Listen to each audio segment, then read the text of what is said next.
Board exam में बिल्कुल ऐसा प्रश्न पत्र आपको देखने को मिलेगा। इस तरीके के इंपॉर्टेंट क्वेश्चन आपको देखने को मिलेंगे।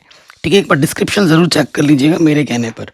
ठीक है, पहले प्रश्न पे हम आ जाते हैं। पहले 20 ऑब्जेक्टिव प्रश्न आएंगे। कह रहे निम्नलिखित संख्याओं में परिमेय संख्या कौन सी है।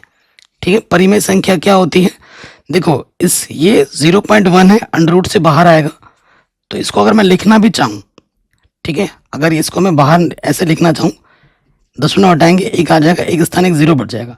1 का वर्गमूल 1, 10 का वर्गमूल 10 ही रहता है, तो ये एक अपरिमेय संख्या है, तो ये परिमेय नहीं है। 9 का वर्गमूल 3 है, पी बट्टा क्यू के रूप में, ये परिमेय है।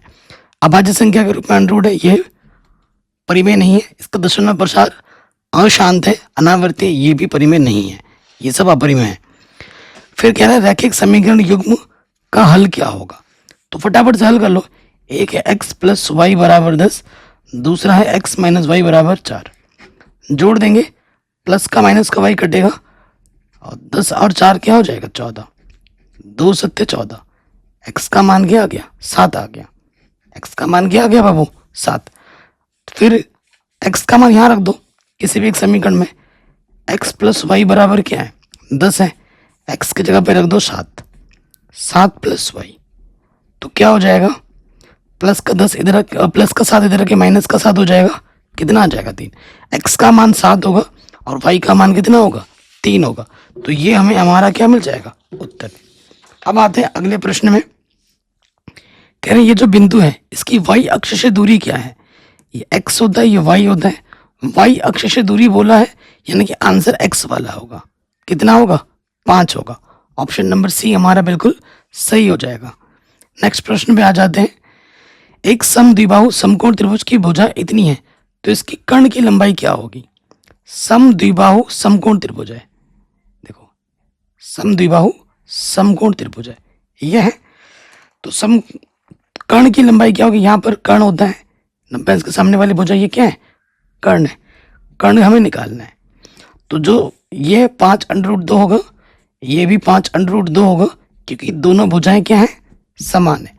हमें कर्ण निकालना है, तो कर्ण कैसे निकलेगा, कर्ण निकलेगा, कर्ण का जो वर्ग होता है वो होता है आधार का वर्ग प्लस लंब का वर्ग, यही होता है सूत्र।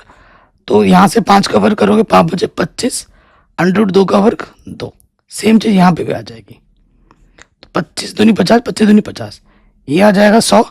100 का वर्गमूल निकालेंगे कर्ण आ जाएगा। 100 का वर्गमूल क्या होता है 10, तो हमें हमारा उत्तर मिल जाएगा 10। ऑप्शन नंबर ए हमारा सही हो जाएगा। एक आध क्वेश्चन आपके सिलेबस में जो नहीं है वो आएंगे जरूर, मैं आपको बार बार बोल चुका हूँ। प्रश्नावली 8.3 जो पुरानी एनसीईआरटी है उसको जरूर पढ़ लेना अच्छे से। देखो एक साइन एक कॉस है, अगर दो कोणों को जोड़ रहे हो 90 आ रहा है, ठीक है, दोनों कोणों को जोड़ने पे 90 आ रहा है, तो माइनस है तो आंसर में 0 आएगा, आंसर में 0 आएगा। ये ट्रिक है, अब हल करके भी दिखाता हूँ। जब दो कोणों को जोड़ने पे 90 आता है, उनमें से हमें एक को बदलना होता है। साइन 90 से मैं क्या घटाऊंगी 18 हो जाए 72, 72 वर्ग है तो वर्ग लगा दो पावर में। इसको बदला है तो इसको नहीं बदलना है, इसको वैसे का वैसे रखो। आप सूत्र जानते हो क्या होता है, साइन 90 माइनस थीटा क्या होता है कॉस थीटा। यहाँ थीटा की जगह पे क्या 72, तो कॉस स्क्वायर 72, यहाँ पे भी है cos square 72, same to same से घट गया, आंसर क्या आ गया 0। ठीक, अगले पे आ जाओ। किसी धनात्मक सम पूर्णांक p के लिए धनात्मक विषम पूर्णांक का रूप क्या होगा। p को किसी सम संख्या से गुणा करना है और फिर एक जोड़ देना है, ठीक है, और फिर एक जोड़ देना है। तो सम संख्या को सम से गुणा करोगे, ये सम हो गया, एक जोड़ेंगे ये विषम हो जाएगा। तो ऑप्शन नंबर डी होगा, वो बिल्कुल क्या होगा सही होगा। ठीक है, ये सारे क्वेश्चन बोर्ड एग्जाम में पूछे गए प्रश्न है, और ऐसा क्वेश्चन आपको एग्जाम में देखने को मिलेगा। वायरल पेपर है पूरा। बाकी मैंने पूरी एनसीईआरटी वगैरह पढ़ा रखी है, एक बार डिस्क्रिप्शन जरूर चेक कर लेना। कह रहे हैं इन सभी संख्याओं का माध्य x है, तो x का मान क्या होगा। इन सभी संख्याओं का माध्य x है। माध्य कैसे निकालते हैं, माध्य निकालने के लिए सभी संख्याओं को जोड़ दो। 7 plus 8 plus x plus 11 plus 14, कितनी संख्या उससे भाग दो, 1 2 3 4 5। ठीक है, इन सभी संख्याओं का माध्य क्या दे रखा है x दे रखा है। ठीक है, ये बट्टे के इधर रखे क्या हो जाएगा गुणे में हो जाएगा 5x। 11 और 14 25, 7 और 8 कितना हो गया 15, तो ये हो जाएगा 40। कितना हो जाएगा 40, सही कर रहा हूँ ना मैं, 25 और 15 कितना हो गया 40, और ये प्लस का है x, प्लस का x इधर के क्या हो जाएगा माइनस का x। ठीक, 40 आ गया, घटाओगे तो 4x बचेगा, 5x में से x घटाएंगे 4x बचेगा, 4 दाई 40, x का मान क्या आ जाएगा 10। ऑप्शन नंबर जो बी है वो सही हो जाएगा। आगे बढ़ते हैं, कह रहे हैं अगर ये द्विघात समीकरण के मूल समान है तो सी का मान क्या होगा। अगर मूल समान होता है तो विविक्तिकर का मान क्या होता है 0 होता है, और आप जानते हैं x बराबर क्या होता है माइनस का b plus minus under root का d बट्टे में 2a होता है माइनस का b प्लस माइनस d हमारे पास क्या हुआ वो 0 है, तो 0 का वर्गमूल निकालोगे क्या आएगा 0, 2a। ठीक है, तो यहां से तो हमें x का मान मिला है। यहां से अगर हमसे प्रश्न में x पूछता था ना कि 0 क्या होगा, तो आंसर आता माइनस के b बट्टा 2a। हमें पूछा है c का मान क्या होगा। जब मूल समान होता है तो b स्क्वायर माइनस 4ac का मान 0 होता है। विविक्तिकर का सूत्र क्या होता है b स्क्वायर माइनस 4ac। तो यहाँ से क्या हो जाएगा, अगर 0 बोलेगा तो ये आंसर होगा, माइनस का 4ac इधर आके हो जाएगा प्लस का 4ac, ये 4 है गुणे में है, इधर आके क्या हो जाएगा बाबू बट्टे में हो जाएगा। तो c का मान हो जाएगा b स्क्वायर बट्टे में 4a, b स्क्वायर बट्टे में 4a। ऑप्शन नंबर डी हमारा सही हो जाएगा। अगले प्रश्न पे आ जाओ। क्या है प्रश्न, कह रहे हैं दिए गए चित्र में ये AD इतना है, BD इतना, सब इतना है, DE समांतर है, ये जो DE है इस BC के समांतर है। तो थेल्स का नियम क्या कहता है, AD बट्टा DB किसके बराबर होगा AE बट्टा AC के। थेल्स के नियम के अनुसार AD बट्टा DB किसके बराबर होगा AE बट्टे EC। ठीक है, AD हमारा क्या है x प्लस 3 और DB हमारे पास क्या है 3x प्लस 19। AE हमारे पास है x और EC हमारे पास क्या है 3x प्लस 4। तिरछे गुणा कर दोगे, देखो ये गुणा करोगे 3x गुणा x एक्स स्क्वायर, और ये हो जाएगा 4 3 12। फिर इसके गुणा करोगे 3x गुणा x एक्स स्क्वायर, ये हो जाएगा 19 के x। एक सेकंड, हमने किससे गुणा किया, सिर्फ x से गुणा किया ना, 3x और ये देखो 3 से गुणा कर, 3 ढंग से गुणा ही नहीं किया हमने, 3x और ये हो जाएगा 4x इस तरफ 4x, फिर हो जाएगा 3 3 9x और 3 चौके 12। ठीक है, नजर हट गई थी। अब देखो x से गुणा करेंगे 3x स्क्वायर और ये हो जाएगा 19x, इधर भी 3x स्क्वायर इधर भी 3x स्क्वायर कट गया, यहाँ क्या बचा 12, 9 और 4 कितना आ गया 9 और 4 13x, इधर है 19x। ठीक है, x को एक तरफ ले जाओ, प्लस का 13 इधर क्या हो जाएगा माइनस का 13, 19 में से 13 घटाओगे क्या बचेगा 6x, 6 गुणे में इधर के बट्टे में आ जाएगा 6 दूनी 12। x का मान कितना होगा बाबू, x का मान होगा 2, x का मान कितना आएगा 2। ऑप्शन नंबर सी हमारा सही होगा। ठीक, नेक्स्ट प्रश्न पे आ जाओ। कह रहे 1 से लेकर 10 तक की धनात्मक सम संख्याओं का समांतर माध्य क्या होगा। धनात्मक सम संख्या 1 से लेकर 10 तक, तो 2 4 6 8 10 कितनी संख्या हुई 5, तो 5 से भाग दे दो। ठीक है, तो जोड़ो, तो देखो ये 10 ये 20 30, 30 बट्टे 5, 5 छंग 30, तो हमें हमारा उत्तर मिल जाएगा डी। अगला प्रश्न है 156 का अभाज्य गुणनखंड क्या होगा। 156 यहाँ लिखो, अभाज्य गुणनखंड करते हैं। 2 सत्ते 14, 1 बचा, 2 अट्ठे 16, किससे कटेगा 2 से, 2 तिया 6, 1 बचा, 2 नम 18, 3 एक कम 3, 3 तिया 9, 13 एक कम 13। तो 156 को मैं लिख सकता हूँ 2 कितनी बार है बाबू 2 बार, 3 है 1 बार और 13 है 1 बार, तो 2 2 बार, 3 1 बार, 13 1 बार। ऑप्शन नंबर बी हमारा सही हो जाएगा। अगले प्रश्न में आ जाओ, हर साल एग्जाम में आता है, एक वर्गीकृत आंकड़े का माध्य और बहुलक कितना है, तो माध्यक क्या होगा। आप संबंध जानते हो क्या होता है, जो बहुलक होता है वो बराबर होता है 3 गुणा माध्यक माइनस का 2 माध्य। ठीक है, तो हमें बहुलक क्या दे रखा है, 12 दे रखा है। माध्यक हमें निकालना है, माध्यक को मैं x बोल देता हूँ। और हमें जो माध्य दे रखा है वो दे रखा है 24। माध्य पहले है ना, 24 दे रखा है। ठीक है, 24 दूनी 48। अब ये माइनस का 48 इधर के क्या हो जाएगा, प्लस का 48। कितना हो जाएगा, 60 हो जाएगा। 3 गुणे में इधर के पट्टी में आएगा, 3 दूनी पीछे से 0, तो x का मान कितना होगा बाबू, 20 आ जाएगा। x का मान होगा 20। कोई डाउट है, कोई दिक्कत है, नहीं होगी। तो ये प्रश्न भी हमारा बड़े आराम से सॉल्व हो गया। अगले प्रश्न पे आ जाओ। कह रहे हैं रैखिक समीकरण युग्म इतना और इतना के अपरिमित रूप से अनेक हल हैं तो k का मान क्या होगा।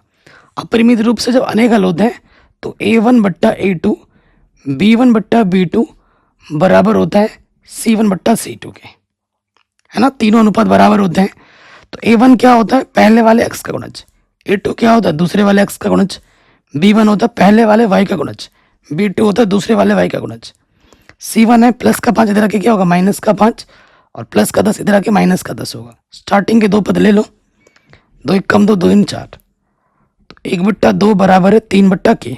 तिरछे गुणा करोगे, के कम के 3 दूनी 6, आंसर आ जाएगा के बराबर 6। ठीक, नेक्स्ट प्रश्न पे आ जाओ। कह रहे एबीसी और बीडी दो समबाहु त्रिभुज इस प्रकार है कि बीसी का मध्य बिंदु डी है। त्रिभुज एबीसी और बीडी के क्षेत्रफलों का अनुपात क्या होगा। ये क्वेश्चन आपके आउट ऑफ सिलेबस है। ठीक है, ये क्वेश्चन आपके आउट ऑफ सिलेबस है। प्रमेय 6.6 से होगा, आपके सिलेबस में नहीं है तो इसको मैं स्किप कर रहा हूँ। ठीक है, इसको स्किप कर रहे हैं। मगर अगर आपको जानना है, सीखना है, तो आप हमारी प्रश्नावली 6.4 है पुरानी एनसीईआरटी, उसका ये प्रश्न है, आप जाके देख सकते हैं। जो सिलेबस का नहीं होगा वो मैं हटा दूंगा। ठीक है, ये कभी पूछा नहीं जाएगा। आगे बढ़ते हैं 15वां। कॉस ए 7/25 है तो tan a plus cot A का मान क्या होगा। ठीक है, तो कॉस ए दे रखा है तो इसकी मदद से मैं साइन निकाल लेता हूँ। ठीक है, आप जानते हैं साइन स्क्वायर क्या होता है, साइन स्क्वायर होता है 1 माइनस कॉस स्क्वायर है। कॉस का मान क्या है, 7 बट्टे में है 25, वर्ग है तो वर्ग कर दो, 7 49, 25 का वर्ग 625, लॉस रुपये आ जाएगा 625। 625 एकम 625 माइनस के 49 घटाओगे तो बचेगा 576। 625 वर्गमूल निकालोगे, साइन है 576 का वर्गमूल 24 और 625 का वर्गमूल कितना होता है 25। साइन मिल गया। अब tan निकालो। tan क्या होता है, tan होता है साइन ए बट्टे कॉस है। साइन का मान कितना है 24/25। कॉस हमारे पास कितना है 7 के बट्टे में 25, बट्टे में 25 से 25 कट गया, ऊपर बचा 24, नीचे बचा 7। फिर क्या, कॉट भी चाहिए। कॉट क्या होता है tan का उल्टा, नीचे वाला ऊपर आ जाएगा, ऊपर वाला नीचे। ठीक है, अब हमें क्या करना है, यहाँ जोड़ना है। tan का मान क्या है बाबू, tan का मान है 24/7 और कॉट का मान है 7/24। नीचे नीचे गुणा करोगे, 7 चौको 28 का 8 हासिल लगा दो, 7 दूनी 14 और 2 16, 24 गुणा 24 576, 7 गुणा 7 49, जोड़ोगे तो आ जाएगा 625/168।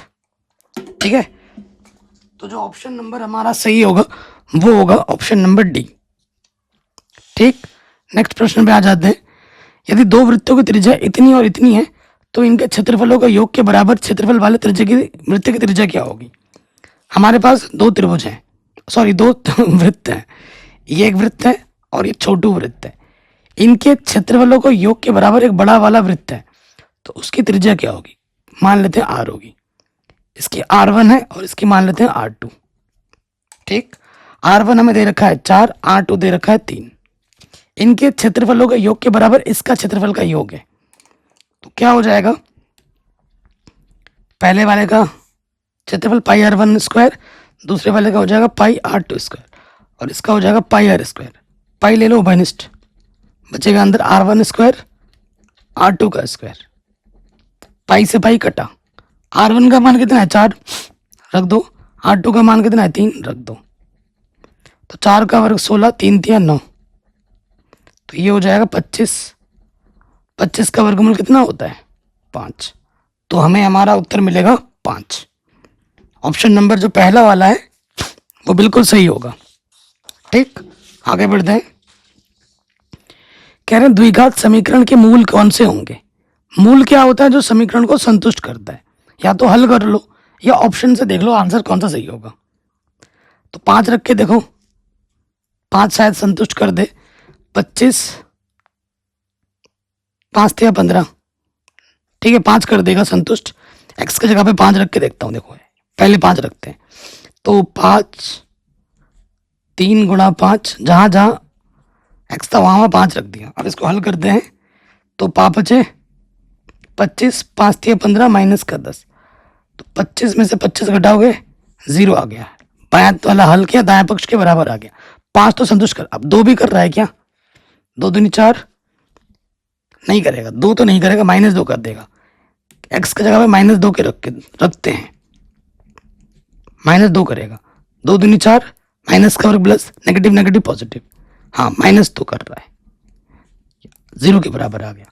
तो 5 भी कर रहा है और माइनस का 2 भी कर रहा है, 2 नहीं कर रहा है। तो ऑप्शन नंबर बी हमारा बाबू बिल्कुल सही होगा। ठीक, आगे बढ़ते हैं। उस समतल मैदान पर एक मीनार की छाया की लंबाई उसकी ऊंचाई की √3 गुनी है, तो सूर्य का उन्नयन कोण क्या होगा, ये हमें बताना है। सूर्य का उन्नयन कोण क्या होगा। सो देखो हमारे पास ये मीनार है और ये उसकी छाया है। मान लेते हैं कि जो उन्नयन कोण बन रहा है वो थीटा बन रहा है।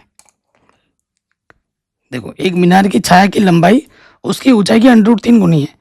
मान लेते मीनार की ऊंचाई x है तो उसकी छाया क्या होगी, √3 गुनी होगी। यही तो बोला प्रश्न में। नाम दे दो ABC। ये भुजा आपको पता है और ये आपको पता है, जो पता है उसका अनुपात निकालते हैं। कोण के सामने वाली भुजा लंब और यह है आधार। लंब बट्टे आधार क्या होता है, tan थीटा। x से x कटा, यहाँ बचा 1/√3। थीटा है ना, बराबर है दोनों तरफ, तो जब बराबर होता है दोनों तरफ हमें समान करना होता है। यहाँ 10 है तो इसका मान भी 10 में सोचो। 10 30 का मान होता है 1/√3। 10 से 10 कटा, थीटा का मान क्या आ गया बाबू, 30 डिग्री। तो ऑप्शन नंबर सी बिल्कुल सही हो जाएगा। ठीक, अगले प्रश्न पे आ जाते हैं। कह रहे हैं 45 सेंटीमीटर ऊंचाई और 4 सेंटीमीटर व्यास वाले एक धात्विक ठोस को पिघलाकर बनाए गए 6 सेंटीमीटर व्यास के ठोस गोले की संख्या कितनी होगी।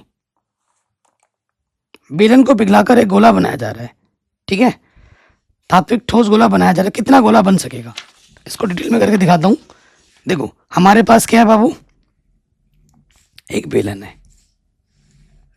इसी बेलन से हमें क्या बनाना है, गोला बनाना है। तो मान लेते हैं इस बेलन से n गोले बनाए जाते हैं।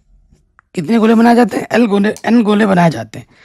तो बेलन की जो ऊंचाई दे रखी है 45 दे रखी है और जो व्यास दे रखा है वो 4 है, तो त्रिज्या कितनी हो जाएगी, 2 हो जाएगी। चूंकि n गोले का जो आयतन होगा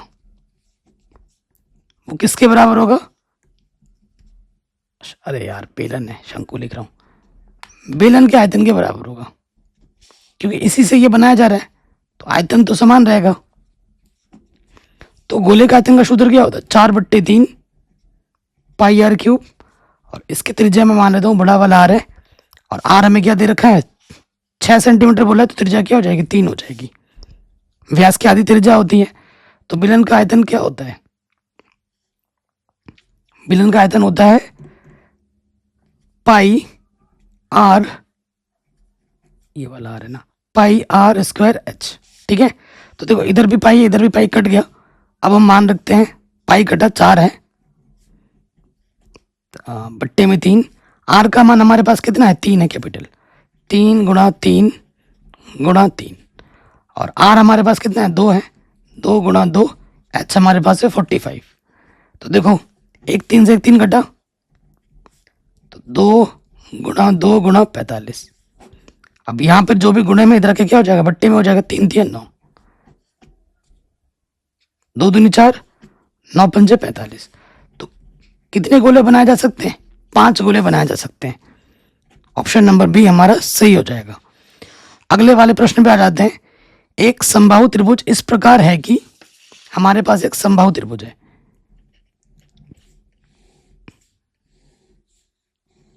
समबाहु त्रिभुज में क्या होता है? सभी भुजाएं समान होती हैं। इस प्रकार है कि AD जो है वो BC पर लंब है। AD जो है ना वो BC पे लंब है।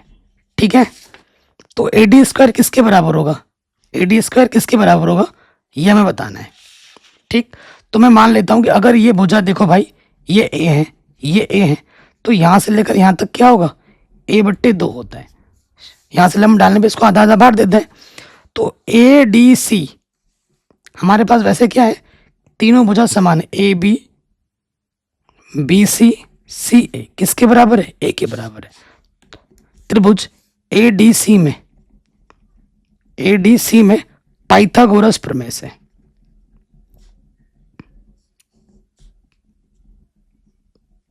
पाइथागोरस प्रमेय से क्या होता है? पाइथागोरस प्रमेय, पाइथागोरस प्रमेय होता है कर्ण का जो वर्ग होता है वो बराबर होता है आधार का वर्ग प्लस लंब का वर्ग। यही तो होता है ना बाबू। कर्ण क्या होता है? 90 अंश का सामने वाले भुजा, ये A है। आधार क्या है? A/2।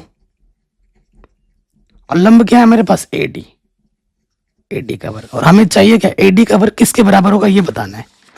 तो यहां देखो, ये प्लस का इधर के माइनस हो जाएगा। A का वर्ग A स्क्वायर, 2 का वर्ग 4। तो यहां से 4 लॉस ऑफ हो जाएगा। 4 गुणा A स्क्वायर 4 स्क्वायर माइनस का A स्क्वायर, तो घटाएंगे तो ये आ जाएगा 3A स्क्वायर बट्टे में 4 AD स्क्वायर बराबर, यही है ना। तो ऑप्शन में क्या सी डी है? देखो यहां से इसको मैं लिख सकता हूं 3, और इसको मैं ऐसे लिख सकता हूँ A/2 का वर्ग लिख सकता हूं मैं ऐसे। A/2 का वर्ग करूंगा A स्क्वायर हो जाएगा, 2 का वर्ग 4 हो जाएगा। और A/2 किसके बराबर है? CD के बराबर है। A/2 CD के बराबर है, वर्ग है तो वर्ग कर दो। तो AD स्क्वायर जो है वो 3 CD स्क्वायर के बराबर आ जाएगा। किसके बराबर आ जाएगा? 3 CD स्क्वायर के। 3 CD square 3 CD square 3 CD square, पहला वाला ऑप्शन सही हो जाएगा। तो इस तरीके से हमने 20 ऑब्जेक्टिव क्वेश्चन हमने आराम से बना लिए। अब हम आते हैं हमारे वर्णनात्मक प्रश्नों में, सब्जेक्टिव। यहाँ ऐसे प्रश्न हैं जो आपके एग्जाम में हर साल हर बार बार आते हैं। ठीक है, तो आ जाते हैं पहले वाले ऑप्शन में। अपरिमेय संख्या सिद्ध करने के लिए 100% क्वेश्चन आएगा ही आएगा। तो मान लेते हैं, माना √3, उल्टा मानते हैं ना, √3 एक परिमेय संख्या है। √3 एक परिमेय संख्या। अगर जो परिमेय संख्या होती, कोई भी परिमेय संख्या है, उसे हम P/Q के रूप में लिख सकते हैं, जहां पर Q का मान 0 नहीं होता, बट्टे वाला 0 नहीं होता है। उसके साथ साथ जो HCF होता है P और Q का, वो कितना होता है? वो होता है 1। वो कितना होना चाहिए? 1 होना चाहिए। और आप ये भी जानते हैं कि P और Q क्या हो? P और Q क्या होने चाहिए? पूर्णांक होने चाहिए। ये लिखना बहुत जरूरी है, नहीं लिखोगे तो नंबर कटेंगे। ठीक, अब देखो इसके बट्टे में कुछ नहीं, तो मैं क्या लिख सकता हूँ बाबू? 1 लिख सकता हूँ। तिरछे गुणा करेंगे P 1 कम P, और ये हो जाएगा √3Q। ठीक है, फिर क्या करना होता है? वर्ग करना होता है। वर्ग करने पर तो P का वर्ग क्या हो जाएगा? P square. √3 का वर्ग करोगे, √ हट जाता है, 3 आ जाएगा। Q का वर्ग क्या होता है? Q square. कोई दिक्कत यहां तक नहीं होगी। Q स्क्वायर का गुणज क्या है? 3 है। तो आप क्या लिखोगे? चूंकि P स्क्वायर 3 से विभाजित है, इसलिए P भी 3 से विभाजित होगा।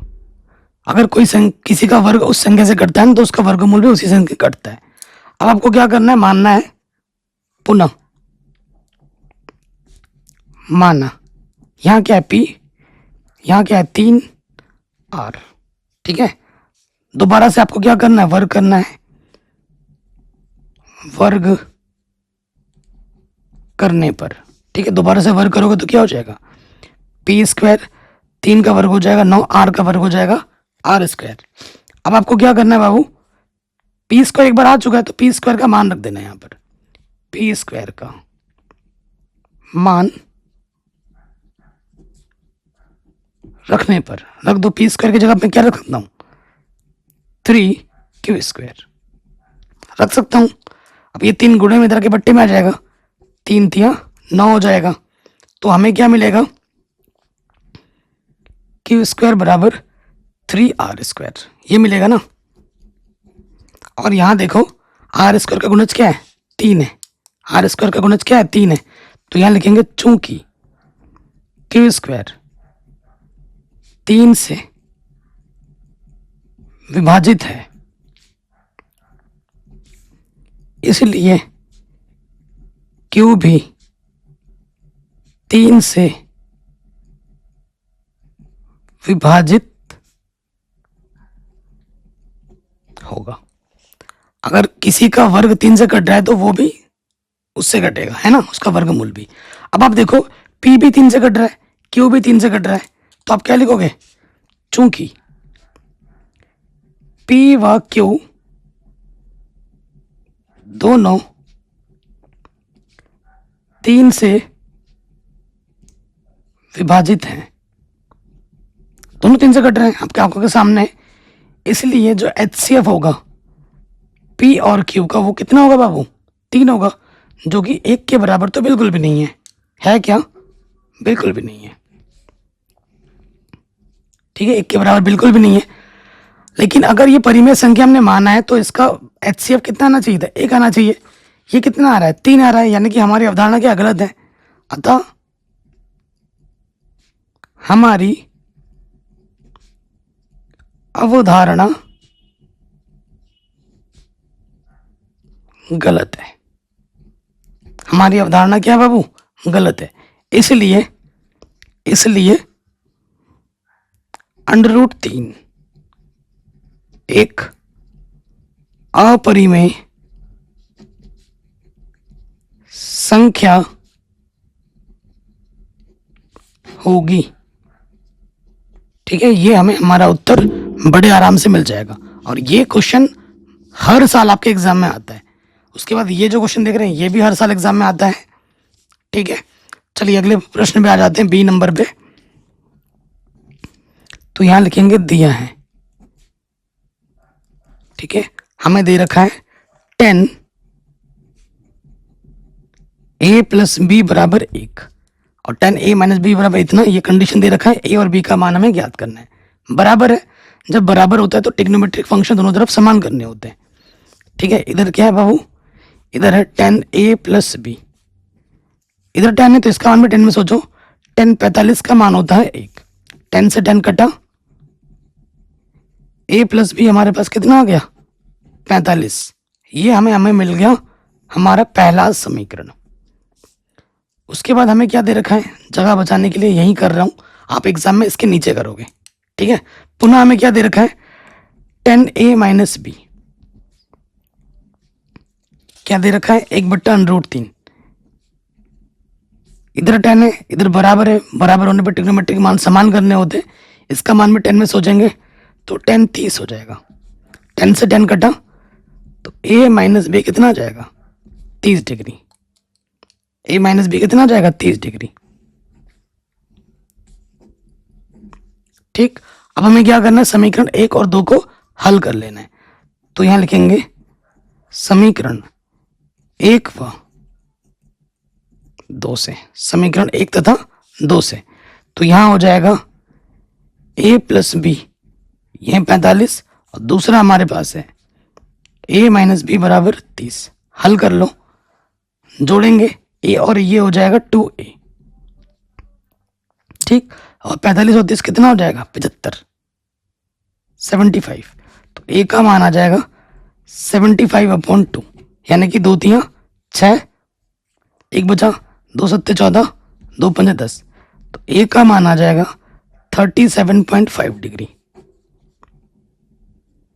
पहला आंसर ए का मान किसी भी दूसरे समीकरण में रख दो, बी का मान आ जाएगा। चूंकि ए प्लस बी हमारे पास है 45 डिग्री, ए का मान रख दोगे 37.5, तो हमें बी का मान चाहिए। ये प्लस के तरह के माइनस का हो जाएगा, घटाना आता होगा आपको। 45.0 लिख सकता हूं मैं, 37.5 घटा देना है। 10 में से 5 गया 5, 14 में 7 गया 7, आंसर आ जाएगा 7.5। यानी कि जो बी कोण आएगा वो आ जाएगा 7.5 डिग्री। ए का मान है 37.5, बी का मान है 7.5। कोई भी डाउट हो दोबारा देख सकते हैं। अगला क्वेश्चन तो भाई हर साल आता है, 2 नंबर में आए, 4 में आए, 6 नंबर में आए, आएगा जरूर, 100% आएगा जरूर। ठीक है, तो सी नंबर पे आ जाते हैं। ठीक, सी नंबर पे आ जाओ। कह रहे हैं 2 घन जिनमें से प्रत्येक का आयतन 64 सेंटीमीटर क्यूब है, संलग्न फलकों को मिलाकर एक घनाभ बनाया जाता है, घनाभ का पृष्ठीय क्षेत्रफल ज्ञात कीजिए। हमारे पास 2 घन है। ठीक है, चित्र बना सकते हो तो एग्जाम में जरूर बना के दिखाना। ये पहला घन है और ये दूसरा घन है, दोनों को मिलाकर सटाकर क्या बनाया गया, एक घनाभ बनाया गया है। ठीक है, हमें घन की भुजा नहीं मालूम तो यहां लिखेंगे माना घन की भुजा ए सेंटीमीटर है, ए सेंटीमीटर है। तो देखो बाबू, यहां से लेकर यहां तक ए है, यहां से लेकर यहां तक ए, दोनों को जब जोड़ देंगे तो घनाभ की लंबाई क्या हो जाएगी, ए प्लस ए। घनाभ की लंबाई चौड़ाई ऊंचाई समान रहती है। अगर 2 घन को मिलाओगे ना तो उसकी सिर्फ लंबाई बदलती है, चौड़ाई वही रहती है, ऊंचाई भी वही रहती है। हमें क्या दे रखा है, दिया है, क्या दिया है, घन का आयतन। घन का आयतन क्या दे रखा है बाबू, 64 दे रखा है। तो घन का आयतन का सूत्र क्या होता है, भुजा की घात 3। 64 को लिख सकता हूँ मैं 4 की घात 3, 4 चौको 16 चौको 64। घातों की तुलना करेंगे, ए का मान आ जाएगा 4 सेंटीमीटर, ए का मान क्या आ जाएगा 4 सेंटीमीटर। इसलिए घनाभ की लंबाई, लंबाई को हम एल से दिखाते हैं जो कि होगा 2a के बराबर। 2a का मान है 4, 4 दूनी 8 सेंटीमीटर। फिर लंबाई हो गया, अब आ जाओ चौड़ाई पर। चौड़ाई का मतलब b जो कि a है वो होगा 4 सेंटीमीटर। फिर हमें चाहिए ऊंचाई, ऊंचाई को हम h से दर्शाते हैं, वो भी होगा a जो कि होगा 4 सेंटीमीटर। अब आ जाओ प्रश्नानुसार, जैसे मैं लिख रहा हूं ना वैसे एग्जाम में आपको लिखना है। प्रश्नानुसार क्या निकालना है हमें, घनाभ का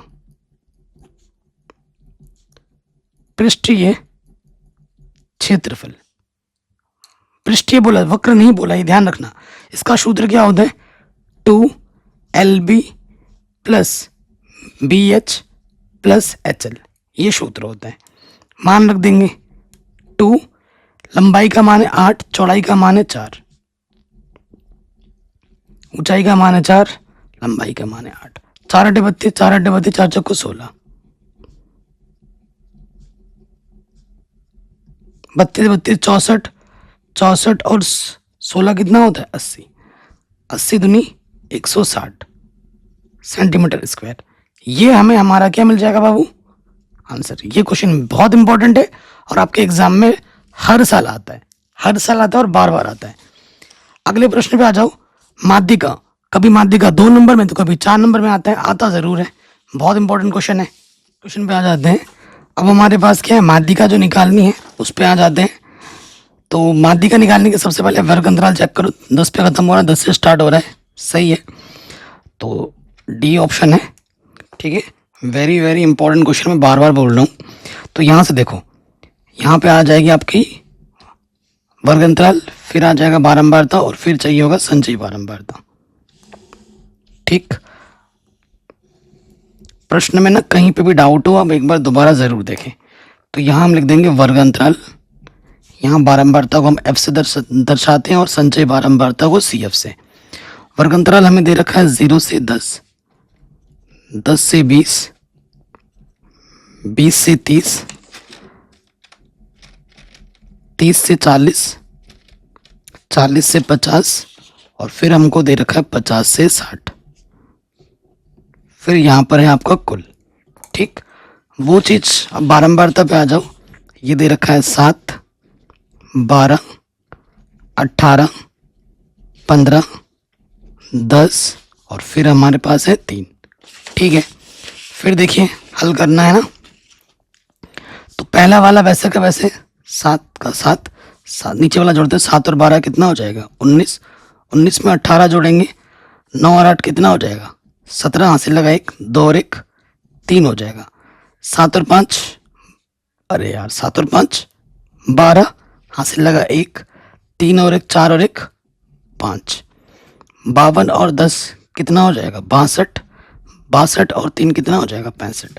और इन सब को जब आप जोड़ोगे तो भी आपको क्या मिलेगा 65। तो f के कुल योगफल को हम n से दर्शाते हैं। यहाँ पे जितना होता है ना यहाँ पे भी उतना ही आना चाहिए। अगर नहीं आ रहा तो आपने गड़बड़ कर दी है। अगले स्टेप में आपको क्या करना है, n/2 देखना है। n कितना है हमारे पास 65/2, 2 3 6, 2 दूनी 4, 2 5 10। आपको CF में 32.5 से बड़ा ढूंढना है। तो ये आ रहा है तीसरे लाइन पर, तीसरी लाइन पे आ रहा है ना। बाकी और भी बड़े हैं, जो नंबर पहले वाले सबसे पहली बार जो बड़ा मिला उसे ही देखना है। अतः माध्यक वर्ग यहाँ रख देंगे, अतः माध्यक वर्ग। हमारा माध्यक वर्ग क्या है, ये 20 से 30। माध्यक वर्ग हो गया 20 से 30। माध्यक वर्ग की निम्न सीमा कितनी है 20 है। कितने का अंतर है 20 से 30 में 10 का अंतर है। ये f के सीध में है तो ये होता है बाबू हमारा f, और जहां से ढूंढा था उसके जस्ट ऊपर वाला क्या होता है CF। ठीक है, तो f हमारे पास है 18 और संचयी बारंबारता हमारे पास है, अरे यार 19, 37 लिख रहा हूं 19। ठीक है, अब आ जाते हैं माध्यक निकालना है। माध्यक को माध्यिका भी कहते हैं, ये ध्यान रखिएगा। इसका सूत्र होता है L प्लस n/2 माइनस का CF गुणा H बट्टे में F। ये सूत्र होता है। L का मान हमारे पास है 20, n/2 है 32.5, CF हमारे पास है 19 और H हमारे पास कितना है बाबू, H हमारे पास है गुणे में 10 और F हमारे पास कितना है 18। ठीक है, सो देखो यहाँ पे क्या आ जाएगा 20, 19 यहाँ से बचेगा, कितना बचेगा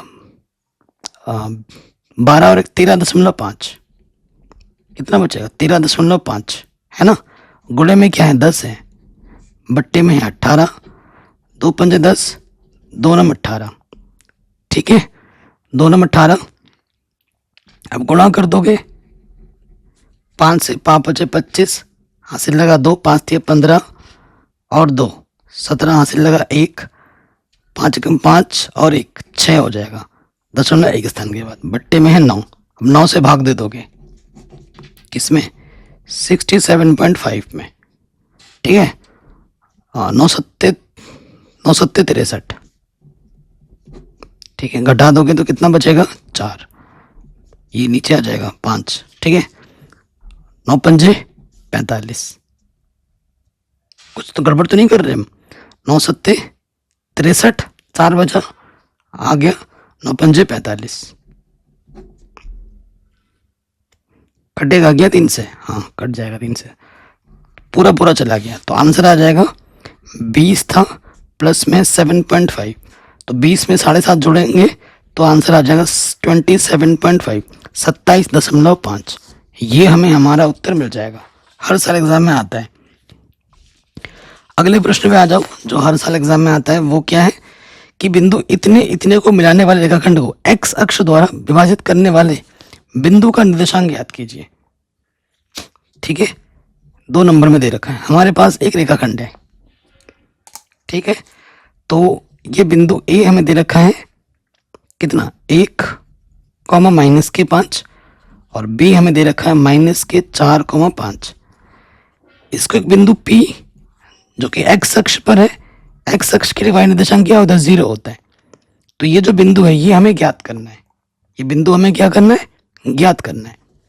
तो ये हमारा हो जाएगा m1, इसको मान लो ये हमारा क्या हो गया m2।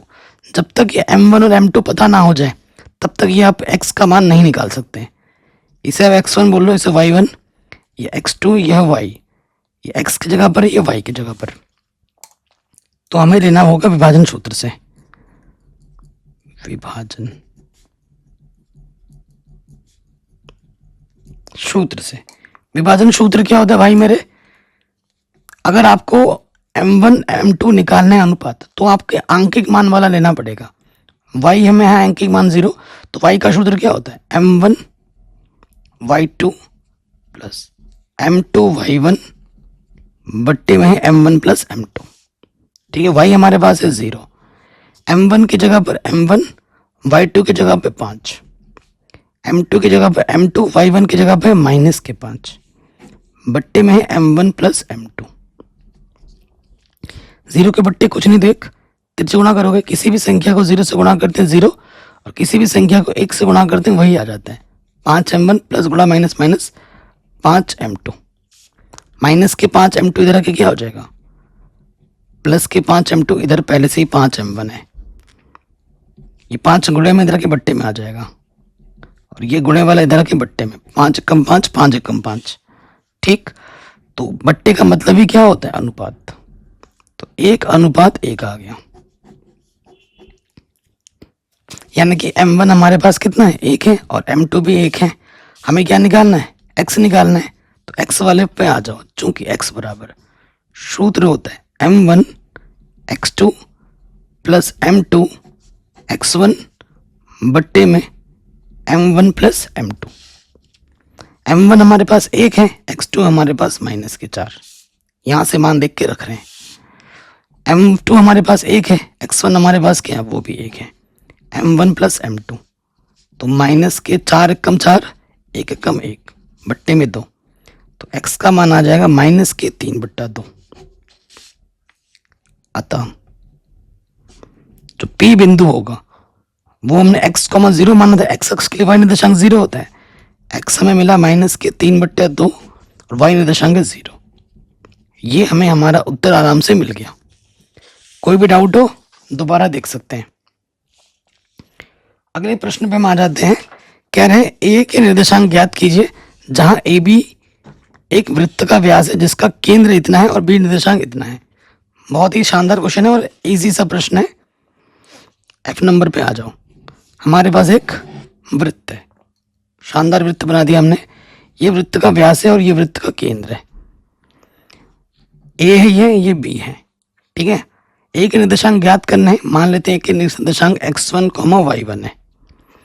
बी के निर्देशांक हमें दे रखे हैं प्रश्न में 2, -3, सॉरी 1,4। बी है 1,4। सेंटर हमें दे रखा है 2, -3, ठीक है। केंद्र, जो व्यास का केंद्र होता है वो मध्य बिंदु का काम करता है। ये x1, y1 है, ये x2, y2 है। तो यहां लिखना पड़ेगा चूंकि O जो है वो ए बी का क्या है, मध्य बिंदु है कि नहीं, मध्य बिंदु है। और मध्य बिंदु का सूत्र क्या होता है, x के लिए x1 प्लस x2/2 और y के लिए होता है y1 प्लस y2/2। और केंद्र हमारे पास क्या है 2, -3, ठीक है। मान रखेंगे यहां पर x1 क्या है मेरे पास बाबू, x1 की जगह x1 चाहिए मुझे। और x2 कितना है मेरे पास 1/2। y1 की जगह y1 है और y2 की जगह क्या है 4 है, 1/2। ये बिंदु बराबर है तो x निर्देशांक x के बराबर होगा, y निर्देशांक y के बराबर होगा। चूंकि x+1 ये चीज इसके बराबर है तो ये बट्टे का तो इधर के क्या हो जाएगा गुणे में। तो प्लस का 1 इधर के माइनस का 1, x1 आ जाएगा 3। उसी प्रकार पुनः y1 + 4/2 किसके बराबर, -3 के बराबर। ये बट्टे के इधर के गुणे में आ जाएगा। 3 दूनी 6, प्लस का 4 इधर के क्या होगा माइनस का 4, ये आ जाएगा माइनस के 10। x1 y1 मिल गया, उठा के रख दो, x1 मिला 3 और y1 मिला माइनस के 10, ये आ जाएगा आंसर। ठीक है, ये हमें हमारा क्या मिल गया उत्तर। कोई भी डाउट हो आप दोबारा देख सकते हैं। अब आते हैं अगले प्रश्न में, 4 नंबर का प्रश्न है, k का मान ज्ञात कीजिए जिसके लिए समीकरण 2x प्लस के वाई बराबर 1 और 3x माइनस 5y बराबर 7 का एक अद्वितीय हल है। एक अद्वितीय हल है, क्योंकि ये वर्णनात्मक प्रश्न है, 4 नंबर है, तो डिटेल में सॉल्व करना होगा। ठीक है, आप क्या लिखोगे, पहले आप लिखोगे कि दिया है, एग्जाम में जैसे लिखना है बिल्कुल वैसे लिखवा रहा हूँ। ठीक है, हमें क्या दे रखा है बाबू, हमें दे रखा है 2x प्लस के वाई बराबर 1 और दूसरा में दे रखा है 3x माइनस के 5y बराबर 7। ठीक है, तो यहां आ जाएगा प्रश्नानुसार। प्रश्नानुसार हमें क्या बोला गया, अद्वितीय हल के लिए,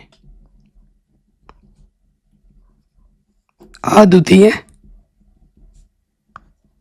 हल के लिए। ठीक है, अद्वितीय हल के लिए क्या हो जाएगा, सो यहां से देखिए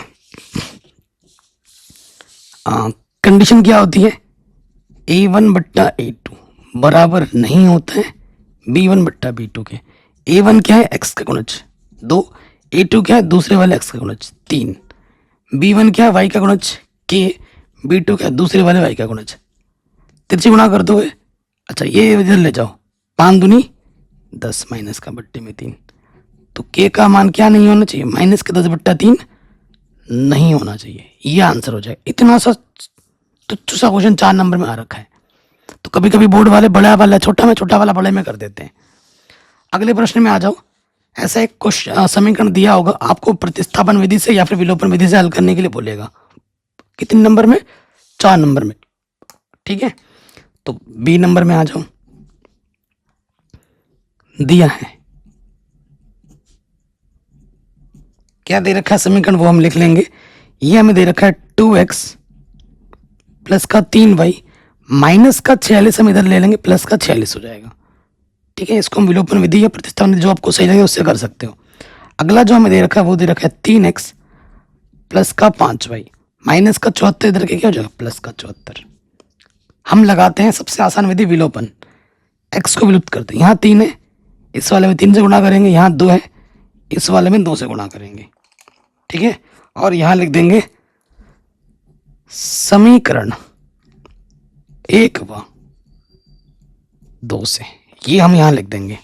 क्या हो जाएगा देखो बाबू, 3 से गुणा करोगे ये हो जाएगा 3 दूनी 6x, 3 तिया 9, यहां से गुणा करेंगे 3 से, 3 छंग 18 हासिल लगा 1, 3 चौको 12 और 1 13, 2 से गुणा करोगे 2 तिया 6x, 2 पंजे 10y, 2 चौको 8, 2 सत्ते 14।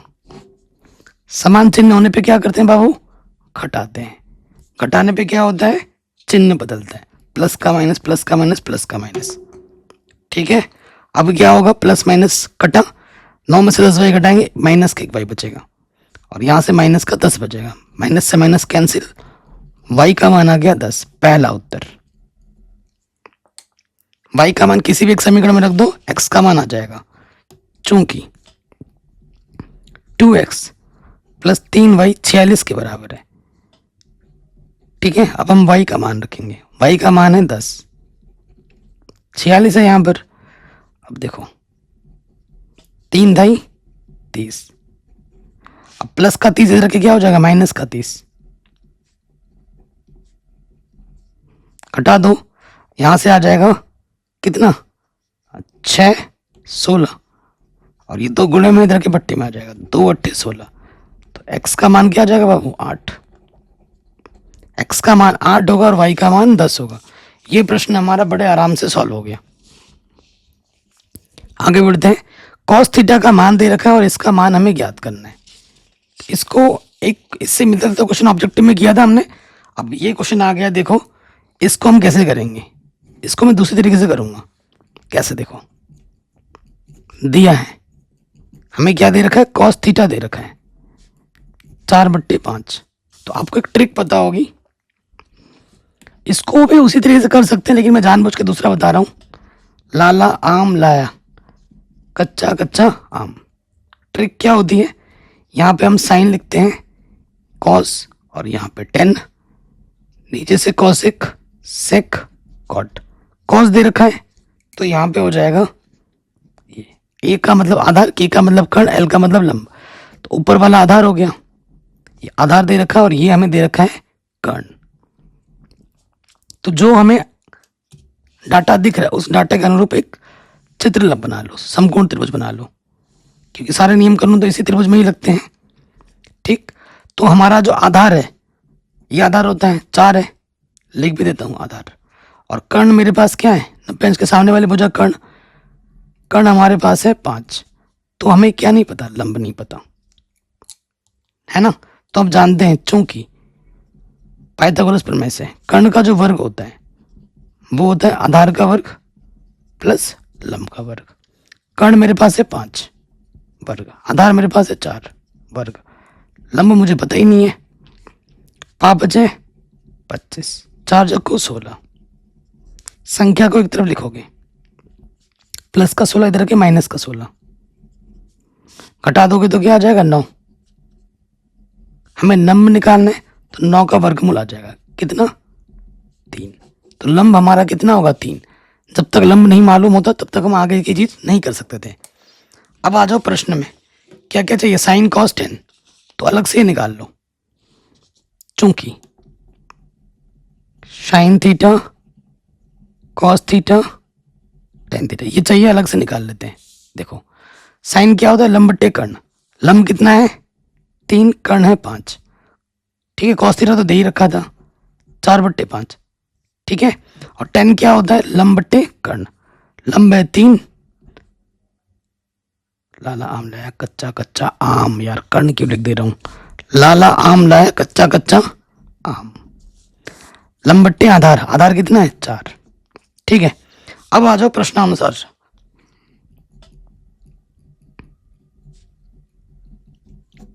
ठीक है, प्रश्नानुसार हमारे पास क्या है, साइन थीटा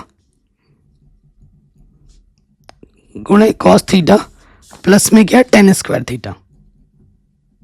टेन स्क्वायर को मैं लिख सकता हूँ टेन थीटा का वर्ग, मान रखते हैं। साइन थीटा में दे रखा है 3/5, कॉस थीटा हमारे पास है 4/5, टेन थीटा है 3/4।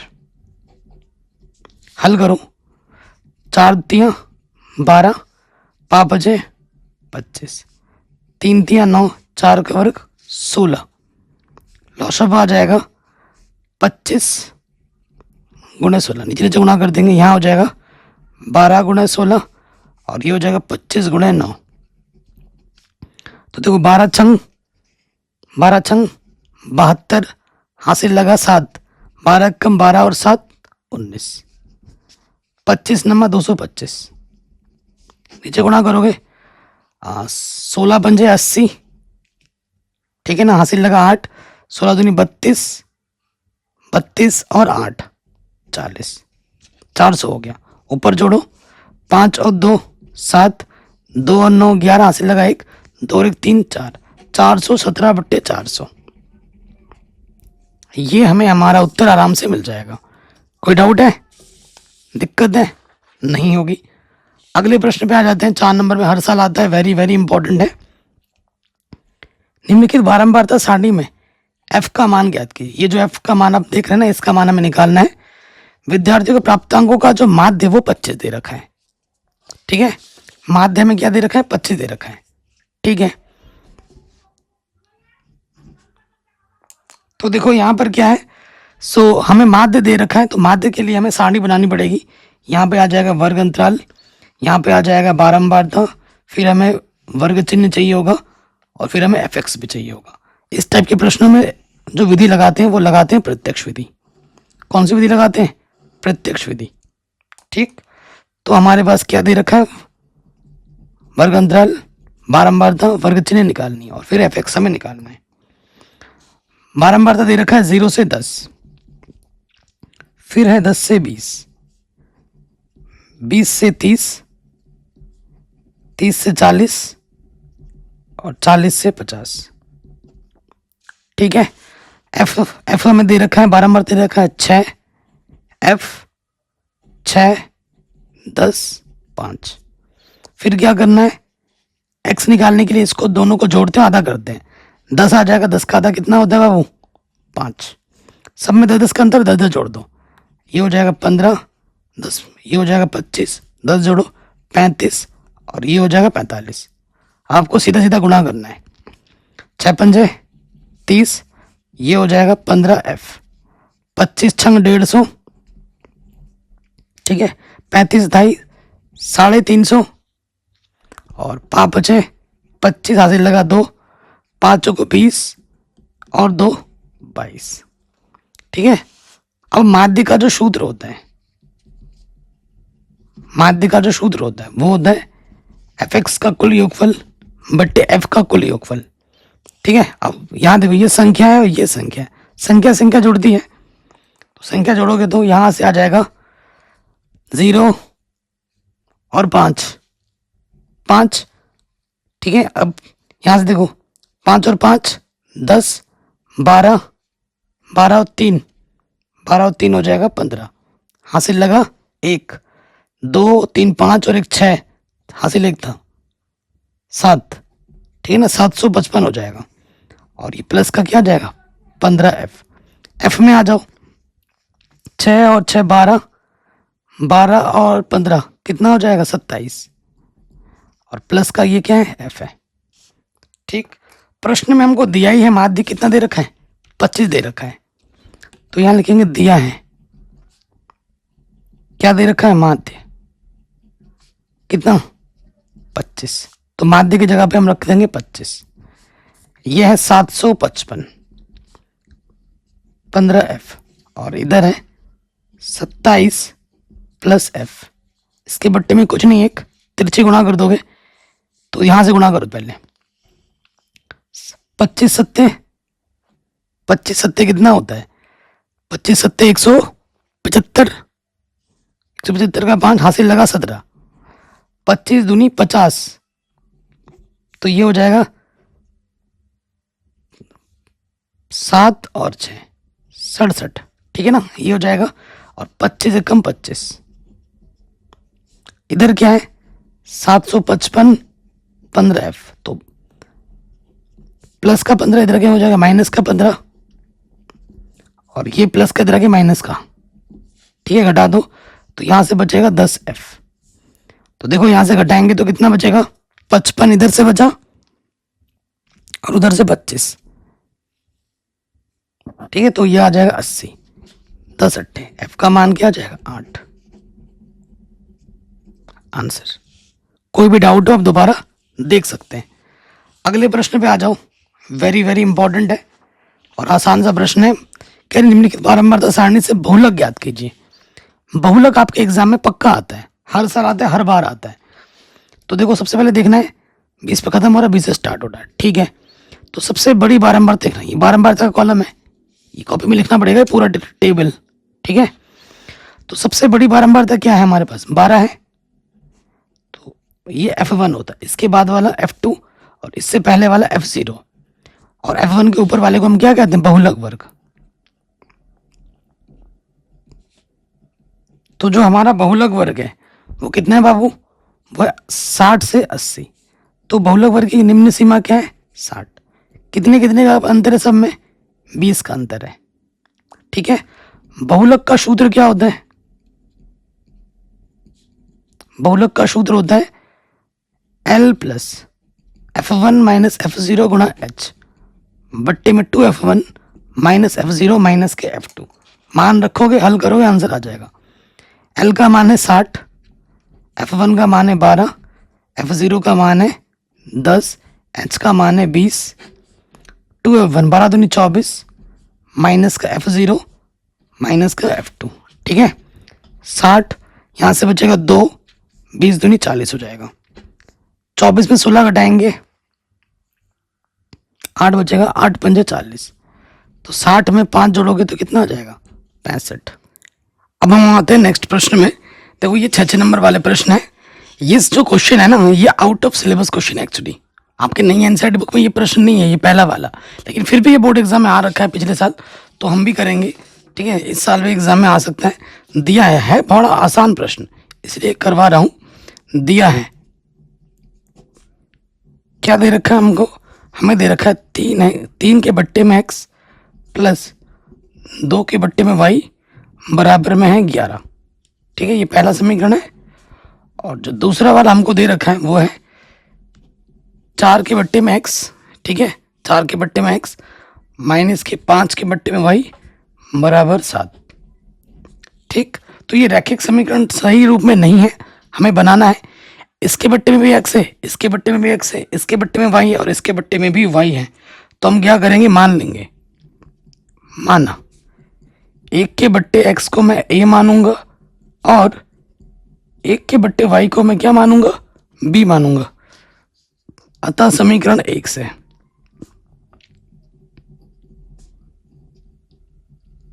समीकरण 1 से मुझे क्या मिलेगा, यहां देखो, इसको मैं कैसे लिख सकता हूं, 3 गुणा 1 के बट्टे में x प्लस 2 गुणा 1 के बट्टे में y, ये क्या है 11 है। तो यहां से इसके जगह पे रखना है a, तो ये हो जाएगा 3a प्लस 2b बराबर 11। इसको मैं समीकरण नंबर 3 बोल देता हूँ। ठीक है, उसी प्रकार यहाँ पर लिखेंगे हम समीकरण 2 से। समीकरण 2 को मैं कैसे लिख सकता हूँ, 4 गुणा 1 के बट्टे में x माइनस 5 गुणा 1 के बट्टे में y, ये है 7। 1 बट्टे x को मैंने a माना है, तो ये हो जाएगा 4a माइनस के 5y बराबर 7।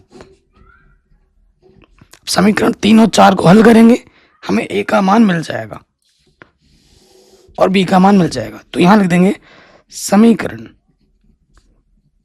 3 तथा 4 से। समीकरण 3 तथा 4 से क्या हो जाएगा, हम क्या करेंगे, a को विलुप्त कर देते हैं। तो यहाँ 4 है, इस वाले में 4 से गुणा कर दो, यहाँ 3 है, इस वाले में 3 से गुणा कर दो। ठीक है, गुणा करेंगे तो 4 3 12a, 4 दूनी 8b, 11 चौके 44। 3 से गुणा करेंगे, 3 चौके 12a, 3 बचे 15, 15b होगा ना यहाँ पर, 15b और 7 3 21। घटाने पे चिन्ह बदल जाता है, समान चिन्ह पे घटाते हैं, नीचे वाला बदलेगा। 8 और 15 कितना हो जाएगा 23, और यहाँ से बचेगा कितना 23। ठीक है, 23 से कम 23। ठीक, तो देखो b का मान आ जाएगा माइनस के 1, ये माइनस है, इधर आ जाएगा माइनस, तो b आ गया -1। b का मान उठा के रखो, चूंकि 3a प्लस 2b बराबर 11 है, b का मान रख देंगे हम -1। तो 2 2 2 1 कम 2, माइनस माइनस प्लस, प्लस का 2 इधर के माइनस का 2 हो जाएगा, यहाँ आ गया 9, 3 3 9। तो a का मान कितना आ गया बाबू, 3 आ गया, a का मान आ गया 3। अब आ जाओ, हमें निकालना है x और y का मान।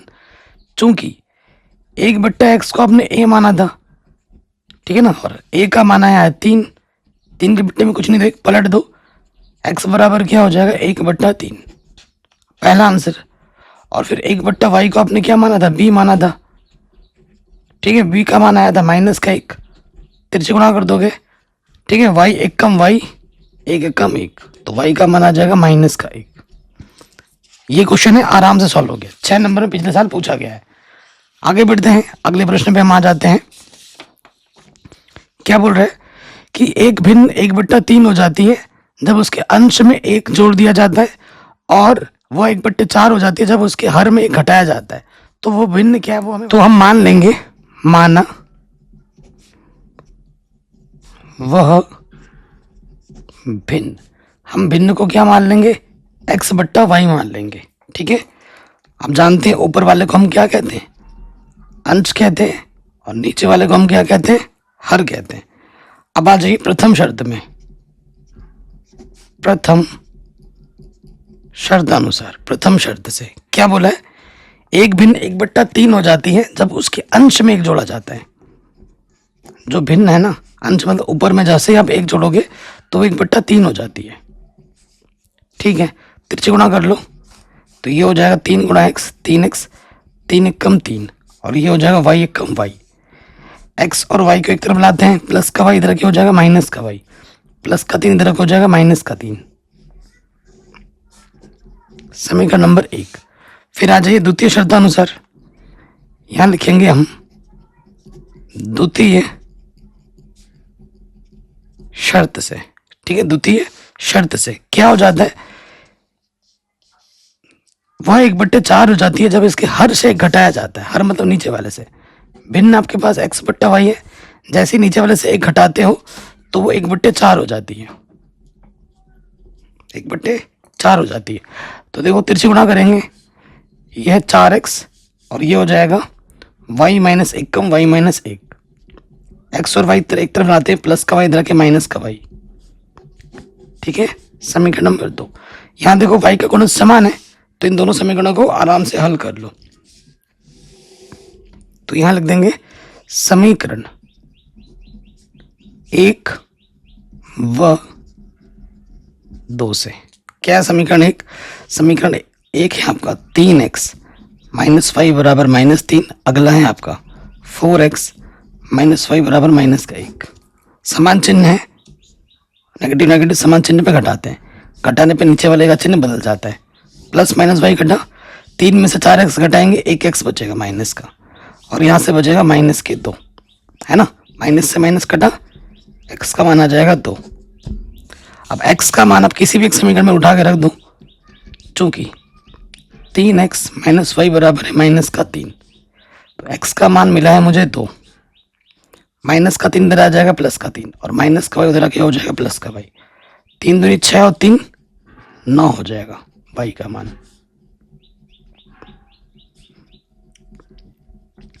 अतः भिन्न क्या हो जाएगी, x/y। x का मान कितना है बाबू, 2 है, y का मान कितना है 9। आंसर आ जाएगा 2/9। तो ये क्वेश्चन 6 नंबर में एग्जाम में पूछा जाता है। अब 6 नंबर का 2 क्वेश्चन आपको मिलेगा चैप्टर नंबर 9 से। यहाँ से कोई एक करना होता है आपको। ठीक है, क्वेश्चन क्या बोल रहा है, ये क्वेश्चन बहुत रिपीट होता है, बार बार एग्जाम में आता है। कह रहे एक मंदिर की 15 मीटर, सॉरी, एक मंदिर की ऊंचाई 15 मीटर है। मंदिर के शीर्ष से सड़क के दूसरी ओर बने भवन के शीर्ष का जो उन्नयन कोण है वो 30 डिग्री है, तथा भवन के पाद का जो अवनमन कोण है वो 45 डिग्री है। ठीक है, सिद्ध कीजिए कि भवन की ऊंचाई इतनी होगी। देखिए क्वेश्चन नंबर 4 है, तो पहले हम बनाएंगे चित्र। क्या बनाएंगे, चित्र। सो देखिए बाबू, हमारे पास क्या है, एक मंदिर की ऊंचाई 15 मीटर है, और मंदिर के शीर्ष से सड़क के दूसरी ओर बने भवन के शीर्ष का उन्नयन कोण 30 डिग्री है। उन्नयन कोण कैसे बनता है, जब नीचे से हम ऊपर देखते हैं। ये हमारा मंदिर है, और ये हमारा क्या है, दूसरा और बना भवन है, और ये जमीन पे बना है। ये मंदिर जिसकी ऊंचाई हमें दे रखी है 15 मीटर, यहाँ से यहाँ तक दे रखा है 15 मीटर। कह रहे मंदिर के शीर्ष से भवन के शीर्ष का जो उन्नयन कोण है, यहाँ उन्नयन कोण बनाने के लिए मुझे यहाँ से इसके समांतर रेखा लेनी पड़ेगी। ले लो, वो कोण कितना दे रखा है, 30 डिग्री है। ठीक है, वो कोण 30 डिग्री है, और तथा उसी बिंदु से जो पाद का अवनमन कोण है, पाद ये वाला हुआ, शीर्ष इसे कहते हैं पाद, नीचे वाला होता है। पाद का जो अवनमन कोण है, पाद का अवनमन कोण है वो 45 है। यानी कि यहाँ पर 45 कोण बन रहा है, तो यहाँ बन रहा है, तो यहाँ पे भी कितना बनेगा, 45 बनेगा। ये 15 है, तो यहाँ से लेकर यहाँ तक कितना हो जाएगा, 15। ठीक, तो हमसे क्या बोल रहा है, भवन की ऊंचाई, भवन की ऊंचाई टोटल है इतना 15 है। अगर ये दूरी हम निकाल दें, इस दूरी को मैंने h बोल दिया, 15 में जैसे ही मैं h जोड़ूंगा भवन की ऊंचाई आ जाएगी। यही तो हमें निकालना है। प्रश्न पढ़ के आपने चित्र बना दिया, नाम दे दो पॉइंट्स के, A B C D E। यहाँ 90 है और यहाँ 90 है। ठीक है, यहाँ 90 और यहाँ 90 है। अब आपके 2 समकोण त्रिभुज बने हैं, अब इन दोनों समकोण त्रिभुजों को हल करोगे, आपको आपका उत्तर मिल जाएगा। ठीक, देखो इस त्रिभुज में और इस समकोण त्रिभुज में ये जो BC है, जो जितना BC होगा उतना ही AD होगा, समांतर है। अगर BC को आप x मानते हो तो आपका AD भी क्या होगा, x होगा। अगर 2 समकोण त्रिभुज में कोई भुजा उपनिष्ठ है ना, उसको लेना ही पड़ता है, बिना उसके लिए काम नहीं चलेगा। तो यहाँ माना लिख देना, माना BC आपने क्या माना, x। अगर बी सी एक्स है तो ए डी भी क्या हो जाएगा एक्स। उसके बाद आपने ए डी क्या माना है, ई डी हमने एच माना है, ठीक है। अब आ जाइए इस वाले समकोण त्रिभुज में, ए बी सी में दो समकोण त्रिभुज ले लो, हल करो, आंसर आ जाएगा। त्रिभुज ए बी सी में क्या है ये पता है और ये निकालना है, ए डी पता है और बी सी निकालना है। कोण के सामने वाली भुजा लंब बट्टे आधार, लंब बट्टे आधार क्या होता है टेन थीटा, थीटा क्या है बाबू 45। ए डी का मान हमारे पास है 15, बी सी को हमने क्या माना है एक्स, ठीक। और 10 45 का मान कितना होता है, 10 45 का मान होता है 1, बट्टे का इधर के गुणे में हो जाएगा एक्स, 1 कम एक्स, तो एक्स का मान आ जाएगा 15 मीटर, ठीक। अब आ जाइए दूसरे वाले त्रिभुज में, ए डी ई में, त्रिभुज ए डी ई में, तो देखो बाबू ये हमें निकालना है और ये हमें पता चल चुका है। कोण के सामने वाली भुजा क्या होती है लंब, ई डी बट्टे ए डी, लंब बट्टे आधार टेन थीटा, थीटा कितना है, थीटा हमारा है 30, ठीक है। तो ए डी का मान हमारे पास एच है और ए डी हमारे पास एक्स है। 10 30 का मान होता है 1/√3, तो एच का मान क्या हो जाएगा, ये हो जाएगा एक्स कम एक्स बट्टे में √3, एक्स का मान क्या है 15 बट्टे में √3, अंडर कभी नीचे छोड़ते नहीं है, √3 से ऊपर नीचे क्या कर दो गुणा कर दो, तो ऊपर से आ जाएगा 15 √3, √3 गुना √3 सिर्फ 3, 3 बचे 15, तो ये आ गया 5 √3, ये आ गया 5 √3। अतः भवन की ऊंचाई क्या हो जाएगी h + 15, h + 15, h का मान अभी कितना आया है, h का मान आया है 5 √3 और यहाँ क्या है 15, 5 आ जाएगा उभयनिष्ठ, 5 दिया 15 आंसर। यही हमको क्या करना था बाबू, सिद्ध करना था कि जो भवन की ऊंचाई होगी वो की 5 ब्रैकेट में 3 + √3, यही रहना था ना, आराम से हो गया। ऐसा एक क्वेश्चन एग्जाम में आता है और ये क्वेश्चन एग्जाम में बार बार आता है। अब आते हैं इसके अगले वाले प्रश्न में। अगला वाला प्रश्न क्या बोल रहा है, चित्र बनाते हैं प्रश्न पढ़ के अथवा में आ जाओ, ठीक। क्या है, एक भवन के शीर्ष से, एक भवन के शीर्ष से स्तंभ के शीर्ष का उन्नयन कोण इतना है। बनाते हैं चित्र, ये भवन है, ये भवन है और भवन के शीर्ष से एक स्तंभ के शीर्ष का उन्नयन कोण 60 डिग्री है, ये स्तंभ है, ठीक है, ये स्तंभ है और ये जमीन है। भवन के शीर्ष से स्तंभ के शीर्ष का जो उन्नयन कोण है वो कितना है 60 डिग्री है, इसके समांतर रेखा लेना पड़ेगा, ये हमें दे रखा है 60 डिग्री। और भवन के शीर्ष से स्तंभ के पाद, स्तंभ का पाद ये है, इसका जो अवनमन कोण है वो 45 है। सेम क्वेश्चन है, सेम टाइप का क्वेश्चन ये 45 है। यदि स्तंभ की ऊंचाई, ये जो स्तंभ है ये टोटल हमें दे रखा है, इस स्तंभ की ऊंचाई टोटल कितनी है 40 मीटर है, यहां से लेकर यहां तक 40 मीटर है, ठीक है। तो सिद्ध कीजिए कि जो भवन की ऊंचाई होगी, ये जो भवन की ऊंचाई होगी, मैंने मान लिया कि भवन की ऊंचाई h है, ये हमें सिद्ध करके दिखानी है, कितनी आएगी 20 √3 - 1 आएगी, ये हमें सिद्ध करना है, ठीक है। क्वेश्चन पढ़ के चित्र बना लिया, अब एकदम आसान हो जाएगा। नाम दे दो A B C D E, दो समकोण त्रिभुज बने हैं, इनको लेके हल करना, आंसर आ जाएगा। तो ये टोटल 40 है, यहां से लेकर यहां तक h है, तो यहां से लेकर यहां तक भी क्या होगा h, ठीक है। और ये दूरी क्या हो जाएगी AD, टोटल 40 में से जैसे h घटा देंगे AD क्या होगी 40 - h, टोटल में से इतनी दूरी घटा दी तो ये आ गया 40 - h, ये कॉपी में लिख के दिखा देना, ठीक है। ये दूरी और ये दूरी समान होगी, अगर आप BC x मानते हो तो आपका AD भी क्या होगा x होगा। अभी हमने प्रश्न किया था तो माना, आपने क्या माना AB H माना, जो कि आपको जरूरत है। उसके बाद आपने फिर क्या माना है, माना BC आपने x माना है, तो आपका AD भी क्या हो जाएगा x। उसके साथ साथ जो AD होगा वो क्या होगा 40 - h, ये जो ई डी है 40 माइनस एच। दो समकोण त्रिभुज है, उनको ले लो, हल करो, आंसर आ जाएगा। पहले त्रिभुज में आ जाते हैं, ए बी सी में, ठीक है, ए बी सी में, ठीक है, ए बी सी में आ जाओ, त्रिभुज ए बी सी में। देखो ये हमें निकालना है और ये हमें दोनों में चाहिए ही चाहिए, इसमें भी एक्स है इसमें भी एक्स है, जो भुजा दोनों में उभयनिष्ठ होते हैं उसको लेना ही पड़ता है, तो इसको लेना पड़ेगा। तो ए बी मुझे निकालना है और बी सी मुझे एक तौर पे पता है। कोण के सामने वाली भुजा लंब, ये बट्टे आधार, लंब बट्टे आधार tan थीटा, थीटा क्या है हमारे पास 45। ए बी हमारे पास क्या है h, बी सी हमारे पास क्या है x, tan 45 का मान होता है 1, x इधर आके क्या हो जाएगा x 1 कम x और h आपस में क्या होंगे बराबर होंगे, जहाँ जरूरत पड़ेगी इसका हम इस्तेमाल करेंगे।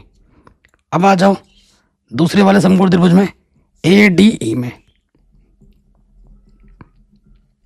ए डी ई में यहाँ 40 दिख रहा है अंकित मान, तो ये मुझे लेना पड़ेगा और ये एक तौर पे मुझे पता है ए डी बट्टे ए डी, लंब बट्टे आधार tan थीटा, थीटा क्या है 30, थीटा हमारा 60 है, थीटा 60 है, ठीक। तो ए डी हमारे पास है 40 माइनस का x और ए डी हमारे पास क्या है x और tan 60 का मान √3, ये हो जाएगा √3x। x की जगह मैं क्या रख सकता हूँ h रख सकता हूँ और माइनस का h इधर के क्या हो जाएगा प्लस का h, तो यहां से उभयनिष्ठ आ जाएगा h, √3 कम, देखो h बाहर निकालोगे √3 यहां से बचेगा, h कम h 40। अब आगे क्या होगा देखो, ये गुणे में इधर के क्या होगा बट्टे में आ जाएगा, ठीक है। अंडर कभी नीचे नहीं छोड़ते हैं, आंसर हमें ये लाना है, तो हमें क्या करना है परिमेयकरण करना है, विपरीत चिन्ह से √3 - 1 से ऊपर नीचे गुणा कर दो, नीचे √3 + 1, √3 - 1 से हमने ऊपर नीचे गुणा कर दिया। आप सूत्र जानते ही हो कि भैया a + b गुणा a - b क्या होता है a² माइनस का b² होता है। तो ऊपर से आपका आ जाएगा 40 √3 - 1, ये हो जाएगा a का स्क्वायर माइनस b का स्क्वायर। देखो √3 का वर्ग करोगे 3, 1 का वर्ग करोगे 1, तो ये आ जाएगा 2, है ना, डायरेक्ट 2 लिख देते हैं, जगह कम है, 2 से काटोगे 2 दूनी 0, 20 बार जाएगा, तो हमें मिल जाएगा 20 √3 - 1 ब्रैकेट के अंदर। और यही तो हमें प्रूफ करना था कि जो ऊंचाई होगी वो इतनी होगी, है ना, प्रश्न में हमें यही सिद्ध करना था कि जो ऊंचाई होगी 20 √3 - 1 होगी। तो ये प्रश्न भी आराम से हमने सॉल्व कर दिया, वेरी वेरी इंपॉर्टेंट है और बोर्ड एग्जाम में पूछा जाता है बार बार। अगले प्रश्न में आ जाते हैं, वेरी इंपॉर्टेंट है, कह रहे एक ठोस एक शंकु के आकार का है जो एक समान आधार की त्रिज्या के अर्धगोले पर अध्यारोपित है। यदि अर्धगोले का वक्र पृष्ठ तथा शंकु का वक्र पृष्ठ समान हो तो शंकु की त्रिज्या और ऊंचाई का अनुपात क्या होगा, ये आपको बताना है। जबरदस्त क्वेश्चन है और ये भी बार बार एग्जाम में रिपीट हुआ है, ठीक है। तो क्या है, एक ठोस एक शंकु के आकार का है जो समान आधार त्रिज्या के अर्धगोले पर अध्यारोपित है। ये अर्धगोला है, देखो ये अर्धगोला है और उसके ऊपर एक क्या है शंकु अध्यारोपित है, ये शंकु है अध्यारोपित है, एक समान त्रिज्या है, कुछ भी नहीं दे रखा है हमें तो मानना पड़ेगा, माना त्रिज्या r, त्रिज्या अर्धगोले की भी और शंकु की समान होगी, प्रश्न बोल रखा है त्रिज्या r है तथा शंकु की ऊंचाई, शंकु की ऊंचाई h है, ये हमने मान ली। ओके, कोई दिक्कत यहां तक नहीं होगी। अब ये ऊंचाई h है, ये त्रिज्या r है, यहां से लेकर यहां तक भी r है और त्रिज्या ऊंचाई ये होती है l। हमें क्या निकालना है, शंकु की त्रिज्या और ऊंचाई का अनुपात निकालना है, हमें ज्ञात करना है, हमें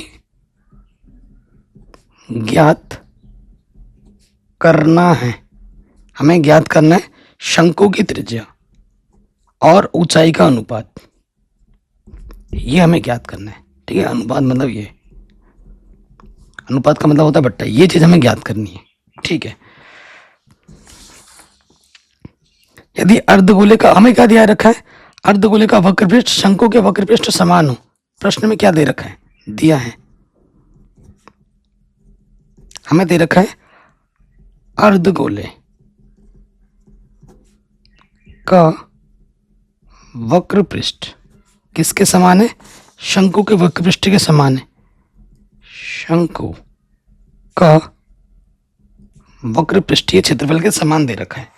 तो अब यहाँ सूत्र लगाएंगे। अर्धगोले का वक्रपृष्ठ का सूत्र होता है 2 पाई आर स्क्वायर और शंकु का होता है पाई आर एल। इधर पाई है, इधर पाई है, कटा।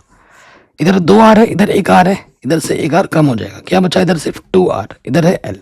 मेरे को एल नहीं चाहिए, मेरे को एच चाहिए। और आप जानते हैं एल बराबर क्या होता है, under root H square plus R square, ठीक है। तो ये 2 आर, एल की जगह पे मैं मान रख दूंगा H square plus R square. इधर अंडर रूट है, इधर अंडर रूट नहीं है, तो मैं दोनों तरफ क्या कर दूंगा, वर्ग कर दूंगा। जैसे ही वर्ग करूंगा 2 का वर्ग हो जाएगा 4, आर का वर्ग हो जाएगा आर स्क्वायर, और यहां से अंडर रूट हट जाएगा, हट गया। अब हमें क्या करना है, आर स्क्वायर को एक तरफ लेके आना है, तो यहां से बचेगा 3 आर स्क्वायर, और गुणे में कुछ नहीं तो मैं एक लिख सकता हूं, एच स्क्वायर इधर आ गया, ठीक है। अब आप देखो ये 3 गुणे में इधर के बट्टे में आ गया, दोनों तरफ वर्गमूल ले लो। इधर आर बट्टे एच हो गया, 1 का वर्गमूल 1, 3 का वर्गमूल अंडर रूट 3, और बट्टे का मतलब क्या होता है, अनुपात। तो जो हमें ज्ञात करना था वो हमें मिल चुका है। आर अनुपात एच जो होगा वो क्या होगा बाबू, 1 अनुपात अंडर रूट 3 होगा। कहीं पे भी डाउट हो आप प्रश्न को एक बार दोबारा देख सकते हैं। तो ये प्रश्न भी आपका आराम से बन गया। अब आते हैं हमारे आखिरी प्रश्न पर, अथवा में जो है, और ये एक तौर पे थोड़ा सा आउट ऑफ सिलेबस क्वेश्चन है, बट है आसान तो, लेकिन मैं इसलिए वजह से करवा दे रहा हूँ, ठीक है। कह रहे 12 सेंटीमीटर, 16 सेंटीमीटर और 20 सेंटीमीटर व्यास वाले धातु के 3 ठोस गोले को पिघलाकर एक गोला बनाया जाता है। इस गोले का व्यास ज्ञात करना है। 3 छोटे गोले हैं, पहला, दूसरा, तीसरा। इन तीनों गोलों को पिघलाकर एक बड़ा वाला गोला बनाया जाता है, ठीक है। इसकी त्रिज्या है R1, इसकी त्रिज्या है R2, इसकी त्रिज्या है R3, और इसकी त्रिज्या को मैं बोलता हूँ R।